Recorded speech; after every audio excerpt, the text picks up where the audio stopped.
લાય આમ પગ આમ કે થોડો ત્રાસો કેમ મને ભજીયા બનાવી દે થેપલા સુકી ભાજી બધું બનાવી દે ગિરીશ. અત્યારે કેવું છે અથાણો મરચાનો એ તાજે તાજો તમારે ડાયટિંગ પતે એટલે તમે કયો એ બનાવી દો.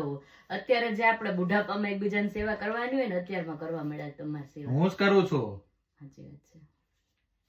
ભગવાન મને ક્યારે એવો મોકો ન આપે કે તમને તમારી સેવા મારે કરવી પડે. કા કેવા છે લોકો સેલ્ફી સાવ. એટલે તમારે હારી હેલ્થ માટે હું એનો વિચારું ભગવાનને પ્રે કરું. એ હારું ન કહેવાય કહો તમે જ કયો.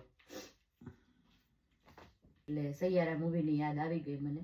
એને જે રીતે મેમરી લોસ થઈ જવા મળી હતી ને 80 વર્ષની ને 90 વર્ષની ડોસીઓની જેમ એ જ રીતે મને જે આ રોગ થવા જઈ રહ્યો છે એનું નામ જ ગિરીશ કોનું આનું કે બોલ મેં તો 10 વાર જોની હવે મેં તો 10 વાર કીધું. શું નામ છે? ગાઉટ. ગાઉટ ગાઉટ નહીં ગાઉટ. તો ગાઉટ જ બોલે. એટલે કહેવાનો મતલબ એમ કે કાઇન્ડ ઓફ એથાઇટિસ ગાઉટ. ગિરીશ મીડિયમ ઇંગ્લિશ માં ભણેલી ના એટલે તને તો યાદ રહેશે ને.